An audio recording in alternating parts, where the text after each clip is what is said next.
This program is made possible by public television stations and by a grant from Sperry Corporation, computer-based information systems for business, industry, government, and national defense.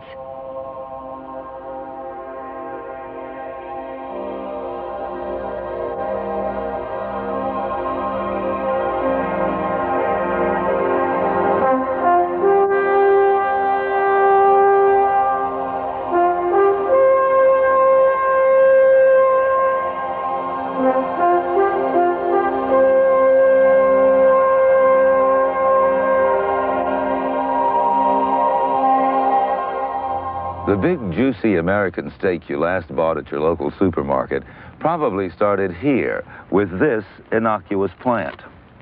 It's called alfalfa, and in this case, it's growing in Northern California.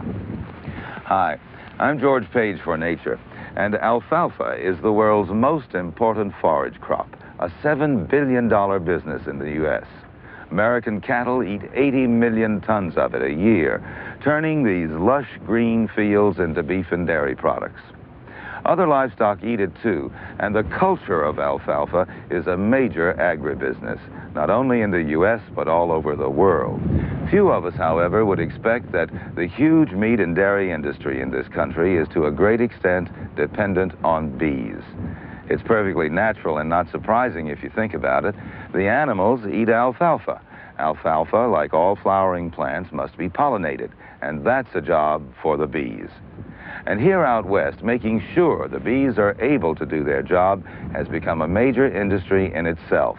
It's big business in bees.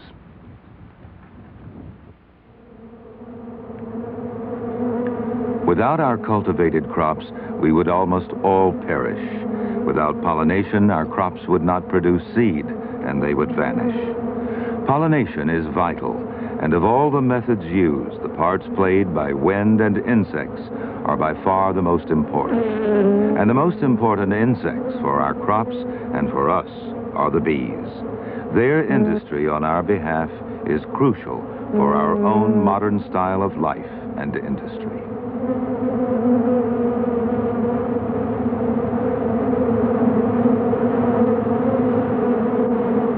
There are 19,000 species of bees, but this story deals with just 3 of them and starts in the Middle East, where our ancestors first grew the crop, alfalfa. No one knows exactly when, except that it was in prehistoric times, or where, perhaps Turkey, perhaps Iran, that the world's first crop, alfalfa, was grown as forage for animals.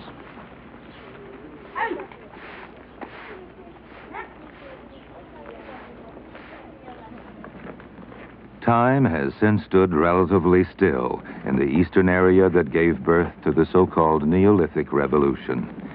Even its odd name doesn't help us to know where alfalfa might have come from, but it certainly spread from village to village and via conquering armies who took its seed with them to be sure of fodder for their animals. In this fashion, it traveled across the top of Africa, into Europe, and in modern leaps to Australia and North and South America.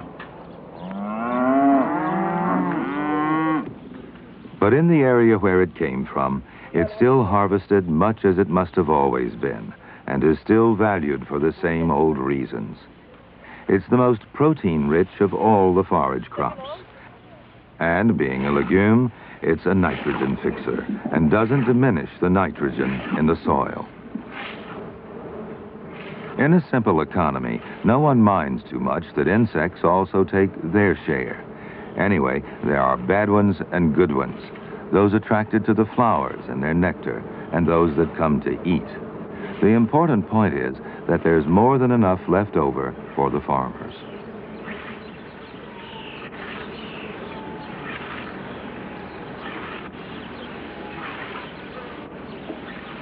As alfalfa is the forage crop, and has been for thousands of years, it's hard to imagine the history of the area without it.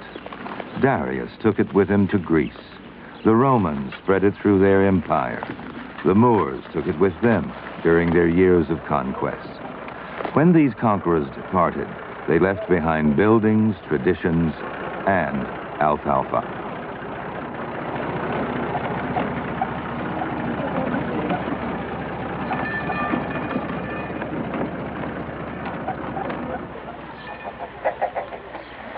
No one knows how much of it is grown today because so much fails to reach the marketplace, but it still keeps much of the old world in feed.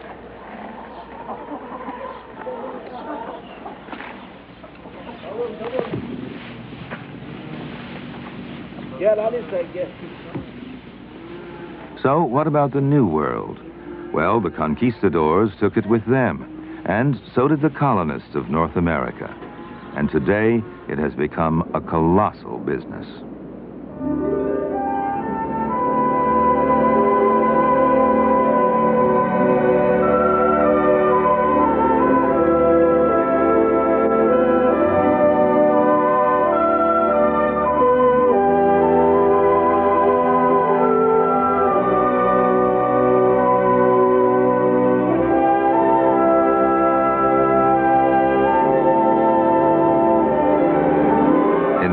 States, we grow 25 million acres of alfalfa, producing 80 million tons a year of this forage crop.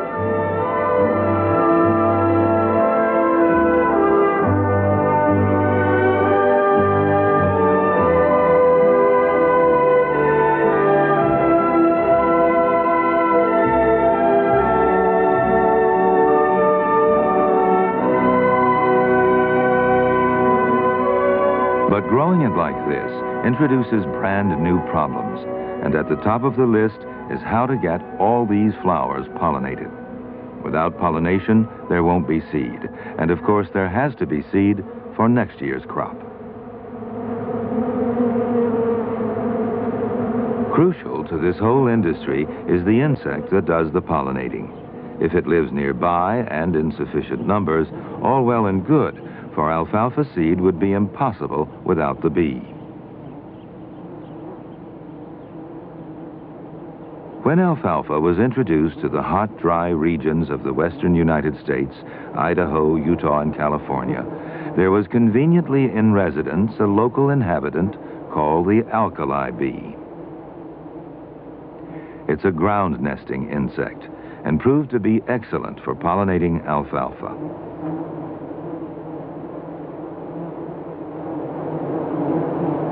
In its life cycle, the males are the first to be hatched each year, about the end of June, and ideally timed for the alfalfa flowers.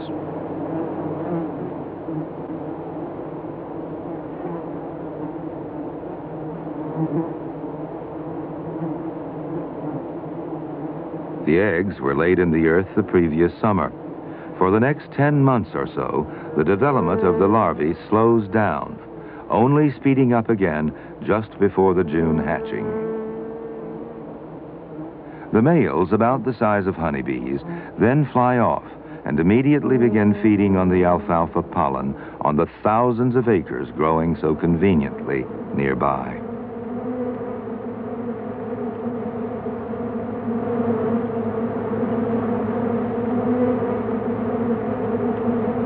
It can be cold in these semi-desert areas, and the newly hatched males often cluster together for warmth as they wait for the females to hatch.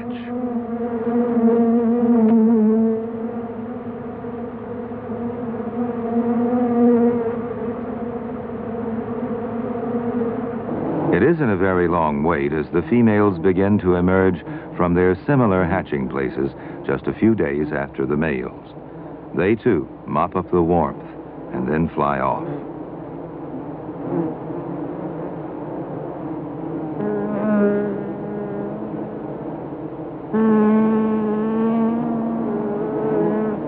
The males, still hanging around, then begin to detect that there are females nearby and fly off to meet them.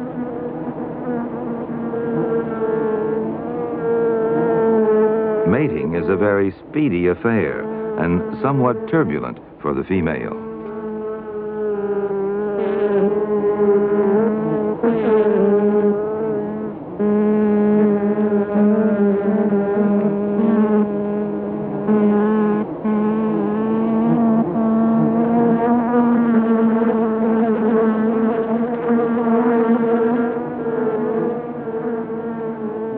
With the common honeybee, all this happens out of sight on the queen's mating flight. But with the alkali bee, it's not only ground-based, but the moment she hatches, and having been mated, she then sets about nest making. She burrows about 6 inches into the ground to create a group of cell chambers.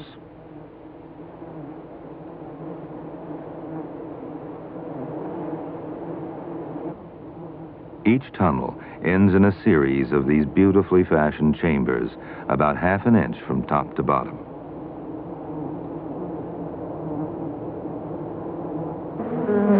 Then it's a matter of collecting pollen. This also means tripping the flowers to make pollination happen.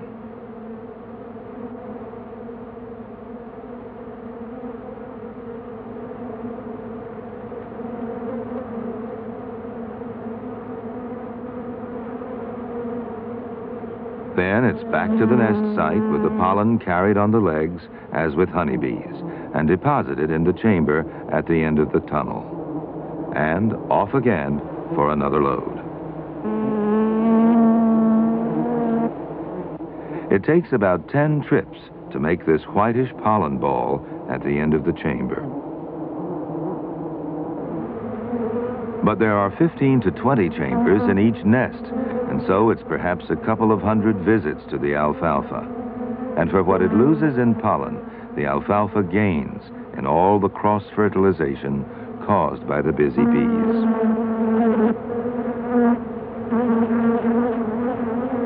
There can be up to 1 million of these alkali bee nests to the acre, each one supplied by its worker queen. And on each pollen ball, she lays 1 egg, which in 3 days becomes a larva.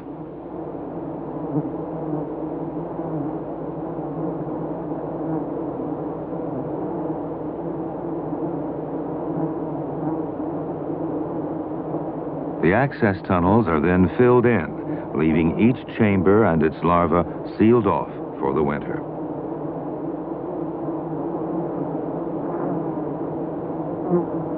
That 1/10 of an inch ball of pollen is all the food that the larva will get before it too becomes a bee, and it settles down to eat the whole thing.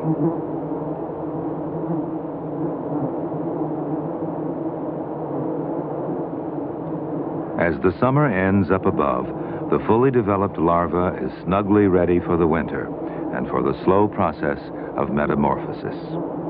It first becomes a pre-pupa, then a pupa, and finally an adult. But some larvae have their winters interrupted.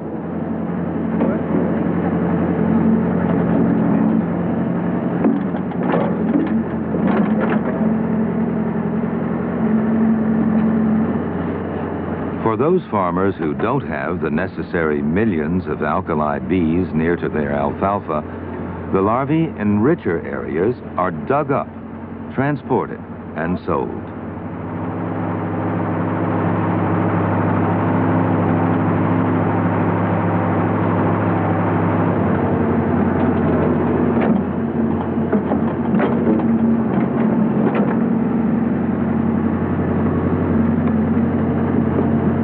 Boxing up earth may look like a waste of time, but alkali bees nest very close together, and that earth can be riddled with larvae, at a few cents each, adding up to a lot of dollars.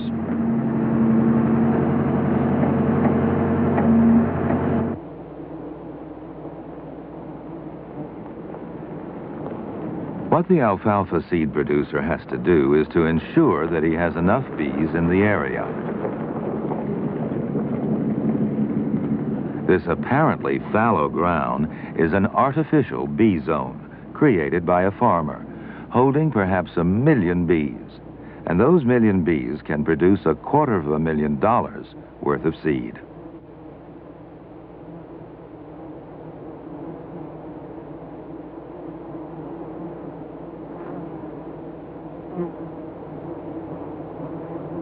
But in agriculture, nothing is all that simple.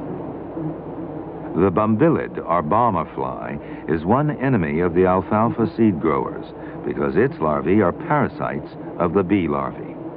And, of course, if the farmer is encouraging millions of bees, he's also inadvertently doing his very best for the bomber. It gets its name because it does bomb. It hovers over the bee nests and with each flick of its abdomen fires some eggs into the tunnel down below.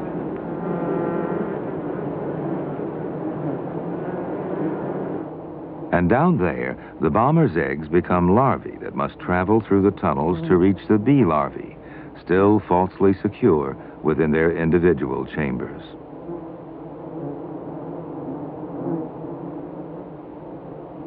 At first, the bomber larva is smaller, but it settles down to eat the larva of the bee. Having turned the tables on its host, the bomber then becomes the larger of the two, and the bee is dead. The parasite undergoes metamorphosis, and instead of the hole producing a bee, it produces a bomber fly. But having emerged from the hole, it must also escape from its protective skin.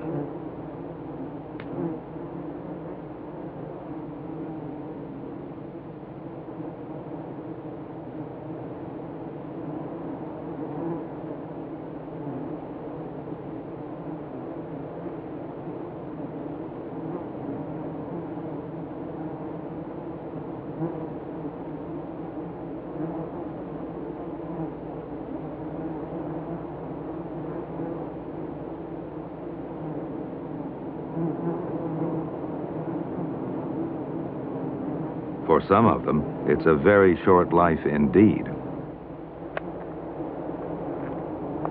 It pays the farmer to hire students to kill off the parasitic flies, and highly mechanized America comes down to the all-effective fly swat.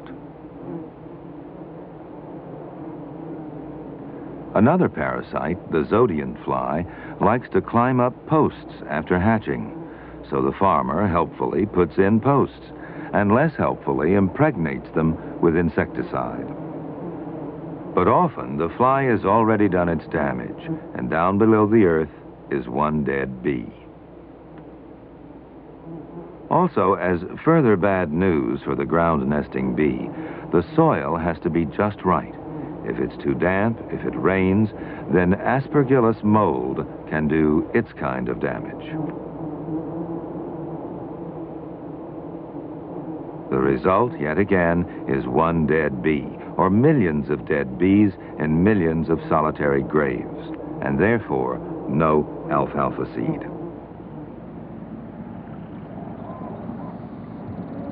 So what can resourceful farmers do to save their alfalfa acres, beyond praying for no rain, putting up poison posts, and hiring fly swatters? Well, one solution happened by accident, when someone, somehow, imported the South European leaf-cutting bee into the United States.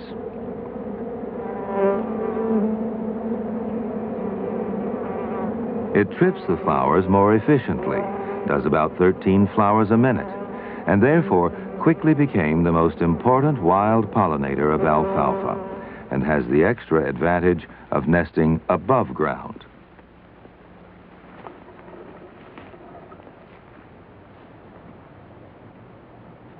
It particularly likes old wood with holes in it, and if there don't happen to be enough holes in your old barn, you climb up and drill them yourself.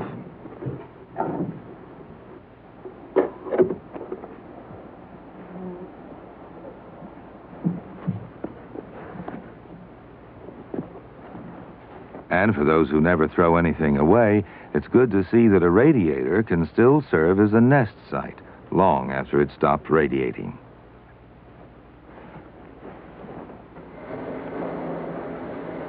But some favor a speedier approach to the business of making bee holes.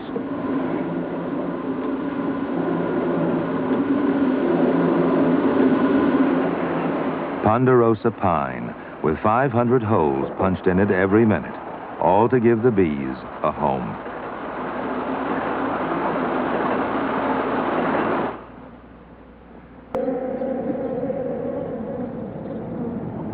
But there is a problem with these busy, hole-nesting, leaf-cutting bees from Europe. They don't like flying far from their nests, And so a better solution is to speckle the huge alfalfa fields with bee nesting sites, little huts full of bees.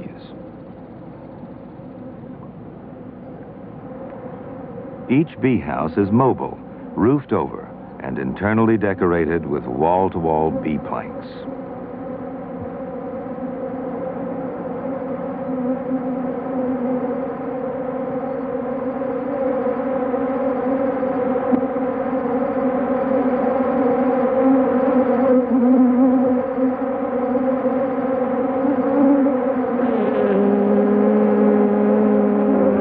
Mating, as with the alkali bees, is ground-based, occurs soon after hatching, and is to trigger off the whole cycle again.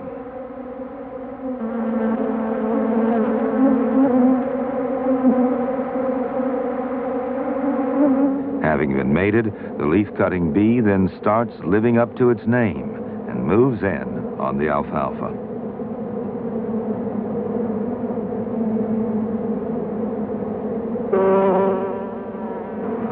Into its chosen nest, the bee brings its slice of leaf.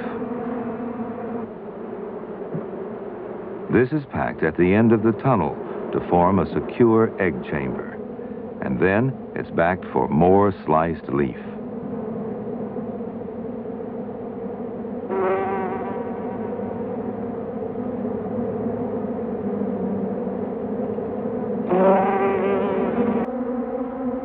And onto that pollen is laid one egg, which quickly becomes one larva.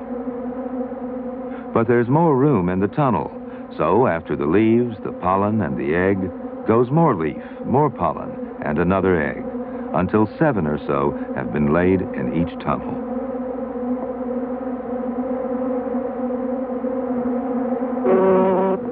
Finally, the whole sandwich of a brood chamber is sealed off to make it all secure.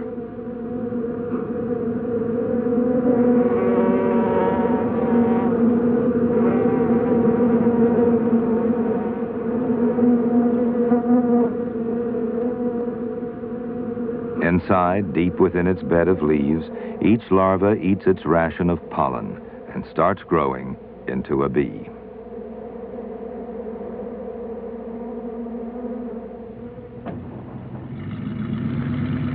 But inside each artificial hole and their artificial homes, the developing bees are then artificially transported.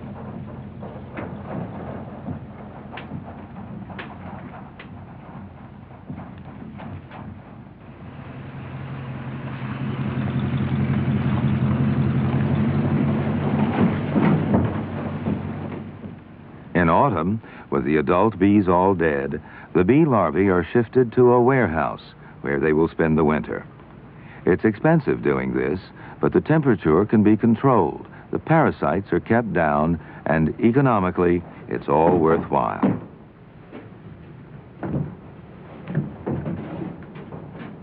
Densely packed, transported, thumped about, the larvae must then suffer the total disruption of their security.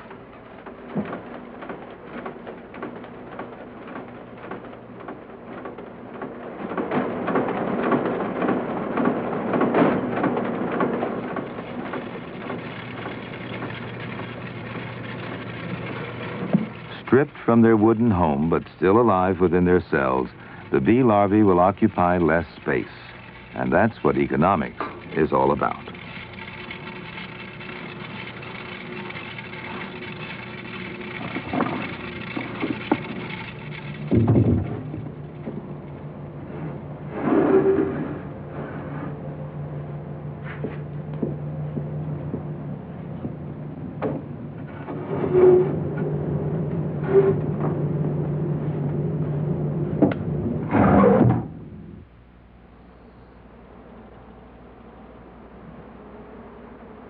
Summer again, and the alfalfa is waiting for the bees. Now, if you've housed, transported, stored, and chilled your bee larvae, you certainly aren't going to let them hatch in their own good time. No, you control it, so they will hatch just when the flowers are ready.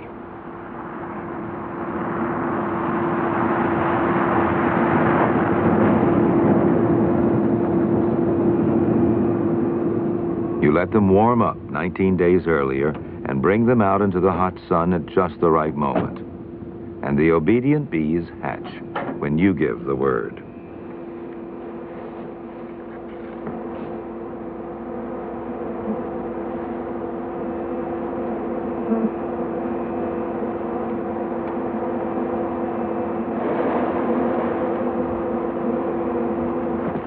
A less expensive way to store bees in winter is to keep them in their original wooden planks. The trouble is, you store all the parasites as well. So, as the time for hatching approaches, the boards are stacked inside trucks, and the only way out is through a series of filters. The purpose of this system is to sort out some of the parasites.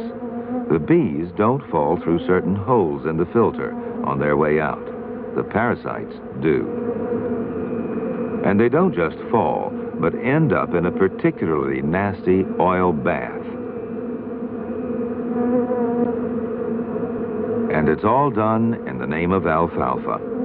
Having hatched and escaped the oil trap, the bees not only find flowers right there and in the very pink of condition, but also thousands of holes of just the size and kind that they like.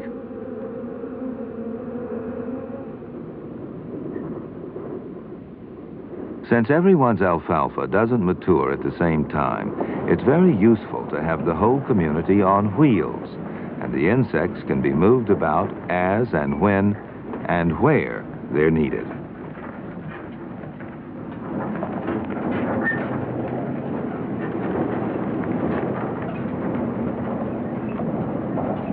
The leaf-cutting bee works from early June to mid-September, and for good pollination, you need about 1,000 bees to the acre.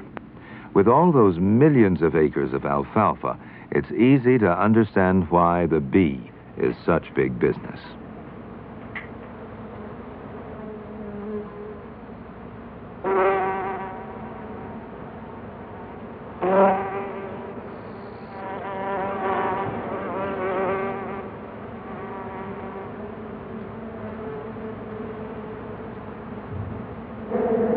But once again, there's a problem.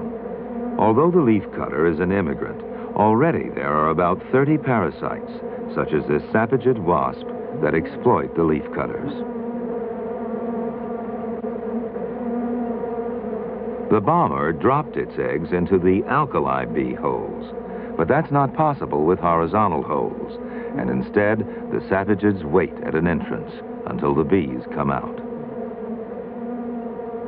The bee out, the sapigid goes in. But sometimes it's wrong and beats a retreat. When it's right, it lays an egg or two just next to the bee egg and then retreats. And in time, the parasites will destroy the bees.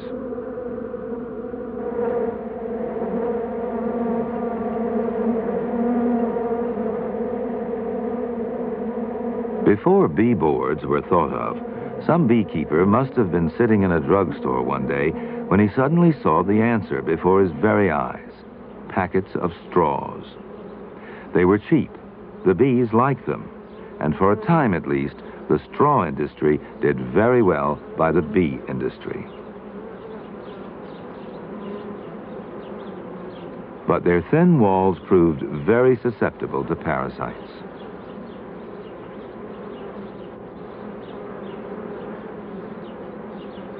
This calcid wasp, also from Europe, is only 1/10 of an inch long, but its ovipositor can inject eggs onto the bee egg inside, and there its larvae grow. About 12 larvae grow on each bee, and there they stay for the winter.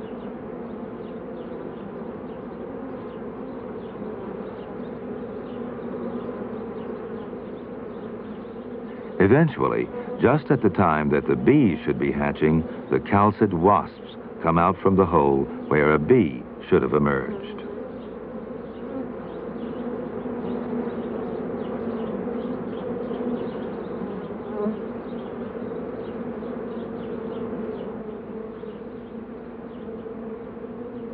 What the diligent bee farmer must do is inspect the quality of his bees within their cells.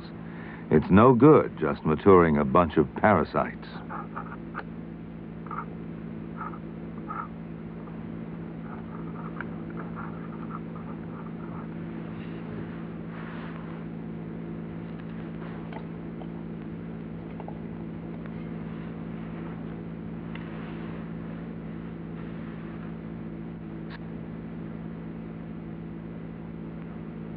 Slit open a few of the cylinders and see whether you've got a healthy bee larva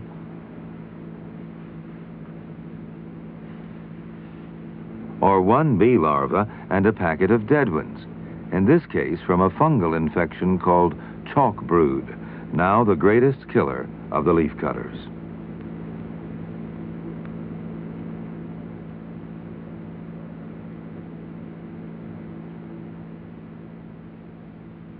So how to get rid of the fungus, which the bees themselves carry? You might try a chlorine bath for all the hatching bees. The insects enter top right and then swish down the chlorine channel. Apparently none the worse for it, and the fungus is gone.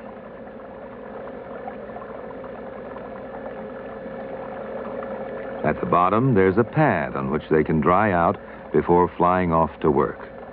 It was never like this back in the Middle East.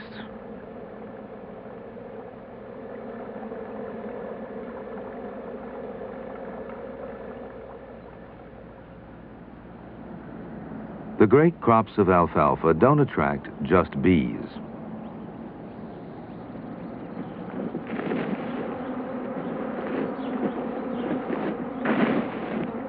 All manner of insects come to feed there, and it's important to know what else is living off your crop.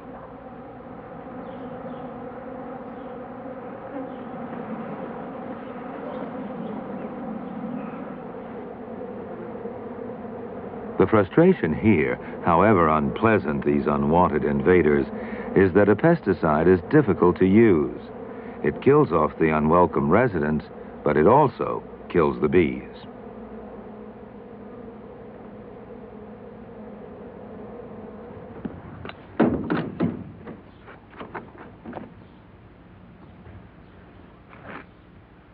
Since the widespread use of pesticides began some 35 years ago, about a quarter of the total bee population in the U.S.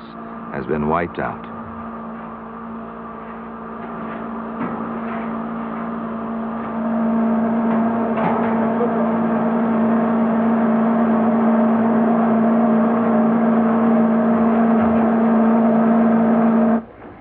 There's only one way to keep the bees safe, and that's to spray only when they have finished feeding. 1011.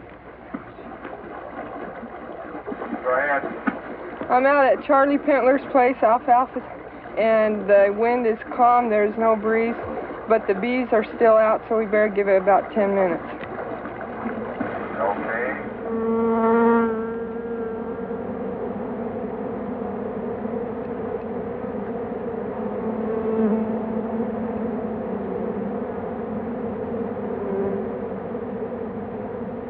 Trying to spray the pests and keep the fields safe for farm workers is another problem. Tiny capsules which release the poison slowly have been produced. Trouble is, they're the size of pollen grains, so the bees carry the poison back to their nest sites. Intensive agriculture is a battleground.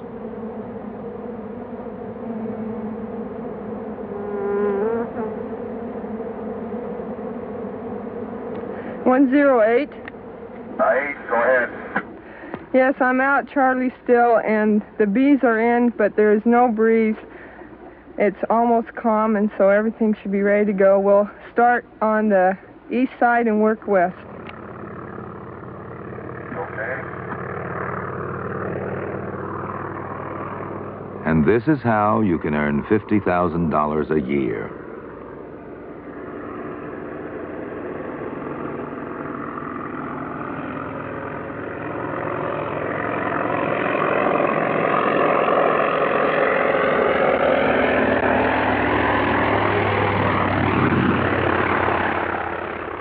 Feet above the ground, at dusk and underneath the power lines at 120 miles an hour.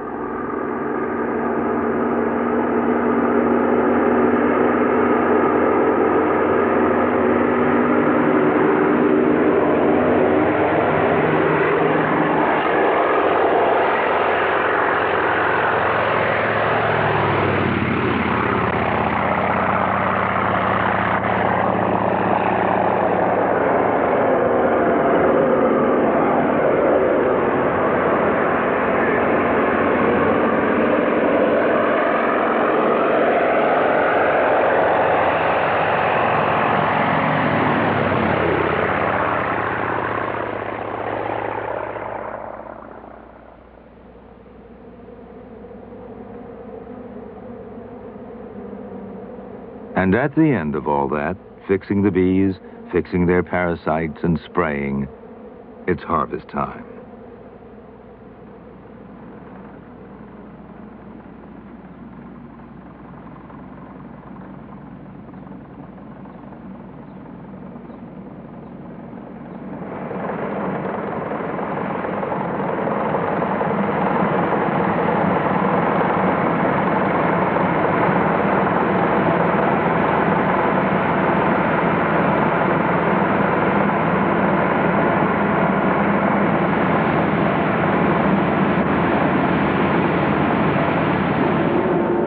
With alfalfa seed rising in value, it's definitely worth getting out the weed seeds to improve the end result.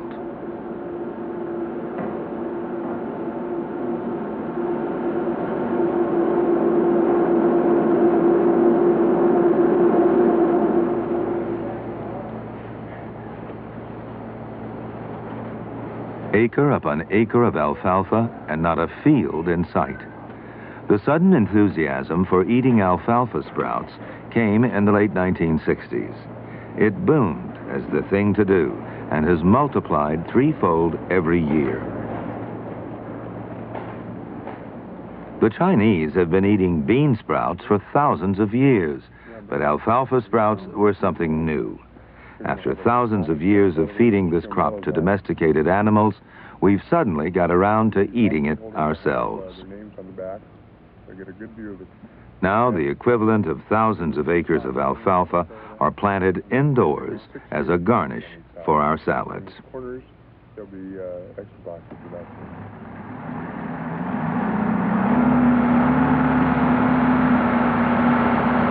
But there's plenty left over for the cows, which consume 80 million tons of it a year. The dollar value of forage in terms of its contribution via animals to our food exceeds the value of any other crop.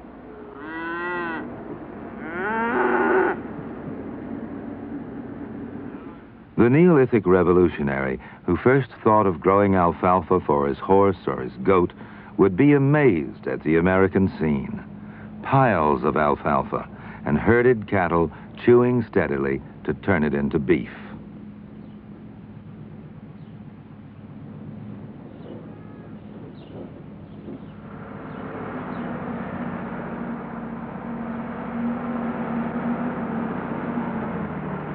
But this protein-rich plant isn't just cattle food.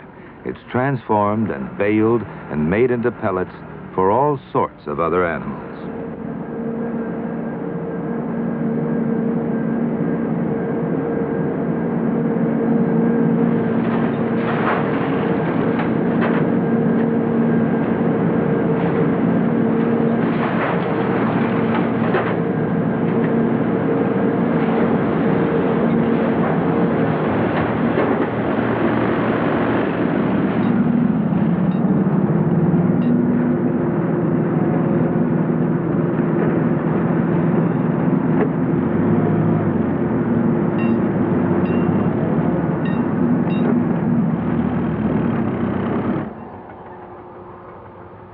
California, and some of the most intensively farmed and profitable acres in all of America.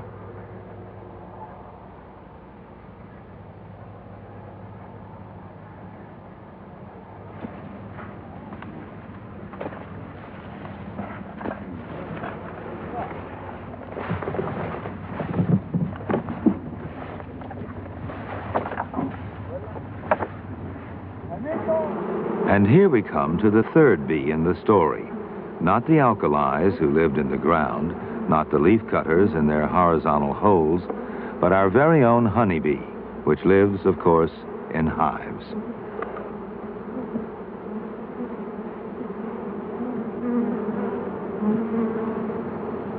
Honeybees were probably brought to the New World long before anybody had ever heard of California, and they've been busy making honey and pollinating ever since. In California in particular, there's much for them to feed on.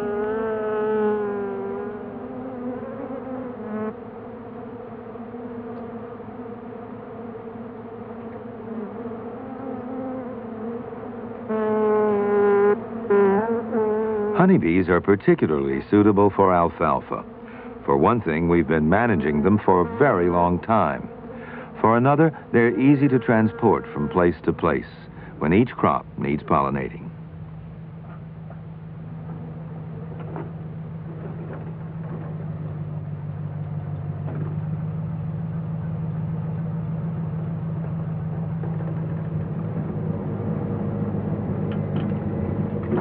But there's a new threat even to this well-established and well-known bee.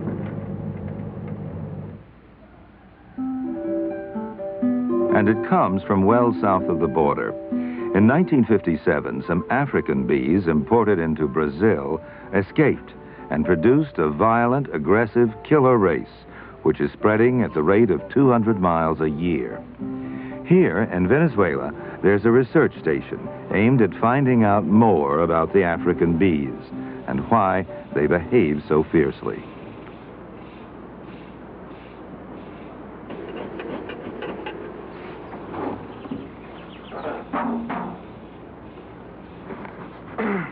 All of these bees are Africanized to a greater or lesser extent. In general, as invaders tend to do, the newcomers have ousted the former residents. These are all the African hybrids, to be treated with more caution than the European bees which used to live here.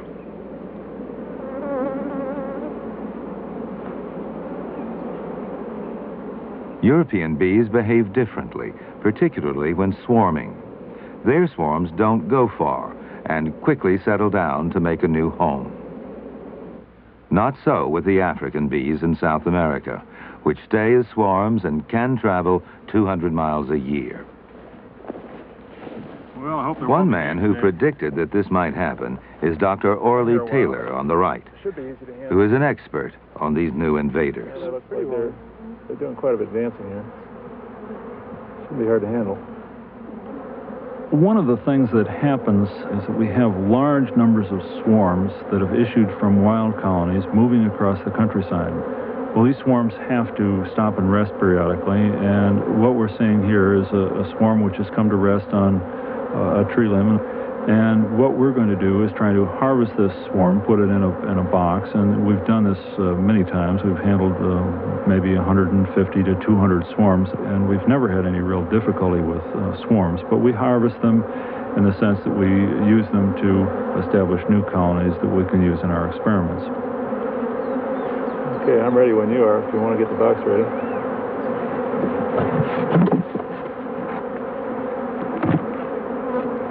Okay, guard, whenever you're ready, you hold the box up as high as you can. I'll try to give you some support under this hand, and I'll give that limb a jerk. Okay, let's get it down. That looked like an ordinary swarm collection. So if they are the dreaded Africans, the killer bees, why aren't they being more dreadful?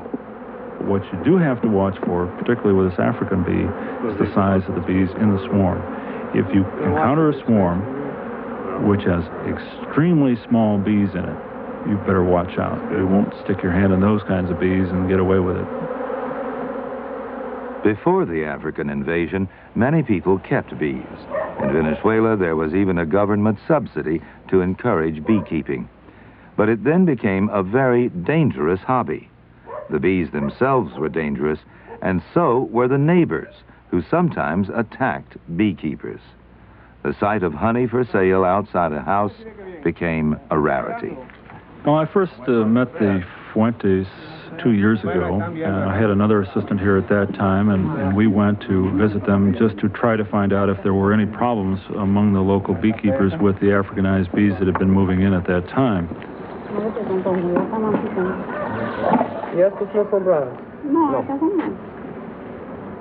What had happened in this case was that about 6 to 8 months after she became established as a beekeeper, with a minimum amount of information as to how to keep bees, the Africanized bees moved in and began to hybridize with her bees. Todo esto hay que hacerlo. Ahora sí. Necesito verlo ahora. Senora Fuentes told us that she had had an incident where she lost chickens, pigs, ducks, 4 turkeys, dogs, some 26 animals that she had had in the back of her yard. There were approximately 8 or 9 beekeepers when we first came to this area, and the Fuentes are the only ones that I know of that are still actively working their bees. Okay. Está bien. Está bien. Bueno, gracias. Vamos a verlo. It's thought that the queen, here emerging from a queen cell, may be the key to the problem. She, so it said, provides the mood of the hive. If she's aggressive or particularly African, then her whole community will be. And Orley Taylor has switched much of his attention to her behavior. So one of our problems in this whole thing has been to try to answer the question, why do European queens specifically come back mated almost exclusively by African drones? Now, honeybees mate in a rather peculiar fashion. They have drone congregation areas that are at some distance from the apiary. Now, somehow queens find these same areas, fly through them, the drones give chase, and the mating takes place in midair, sometimes 30 to 40 feet off the ground.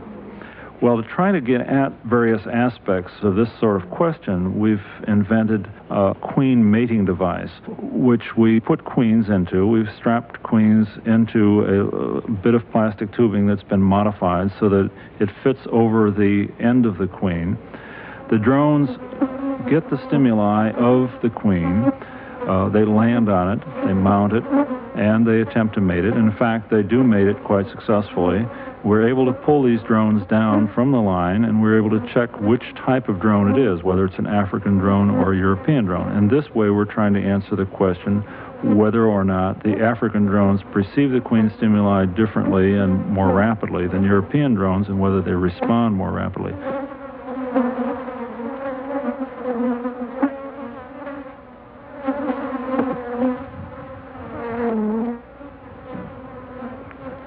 Well, let's take a look at these colonies back here, Gart. When was the last time you were in here? I was last in here about a year ago, but I know these colonies haven't been worked for about 8 months. The original escape of the African bee was in Sao Paulo, Brazil, and the bees are now over the Andes and on the border between Colombia and Panama. Could they reach the United States? And would they, as some people claim, lose their aggressiveness as they head north? Hey, it looks pretty strong. It is strong. It's amazingly quiet, too. Yeah. Well, these bees are very unpredictable. What we know is this, that the Africanized bee has been moving through South America for something like 23 years. In that period, it has encountered various European bee populations. We see no indication that it has acquired any traits from European bees. We see no indication that it has mellowed. We see no indication that hybridization has changed it in any significant way. In fact, we see a lot of evidence suggesting that the Africanized bee, because of the way it moves into new habitats, because of the large wild populations that it establishes, and because it's likely that it mates mostly with itself rather than with European bees, that it in fact can move all the way to the borders of the United States almost unchanged. And then he created a sort of proof that this is no ordinary gentle European bee. Let's see what sort of stinging we can get on this brown glove. They go for dark colors. That's pretty good. They're having a little bit of a difficult time getting their stings in that. But the intensity is picking up quite a bit. That might have been why we didn't get much activity at first, was they didn't have a lot to sting with these bee suits. It could be. It's pretty hard to sting us through these suits. They're really quite safe. Back in the United States, the honeybee is still the same old, relatively docile creature. But this would change dramatically if the killer came this way. Its arrival wouldn't affect the alkali bee or the leaf cutters, but there are plenty of hazards already affecting them. So, what with parasites and pesticides, and now killers, it's not easy making the bee work for us.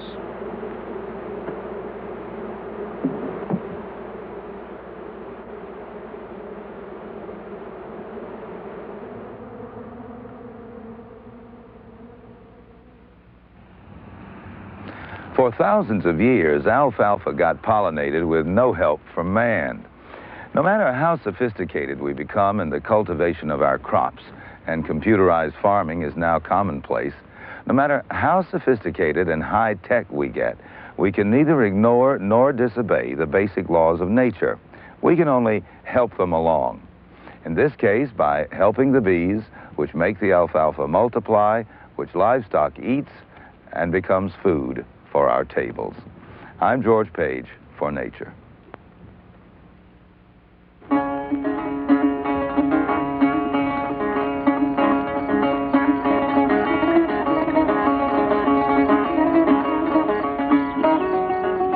Next week, Nature goes to Florida to see what happens when exotic new plants and animals from overseas are introduced into Florida's sunny, subtropical environment. That's Jet Set Wildlife, our film next week on Nature.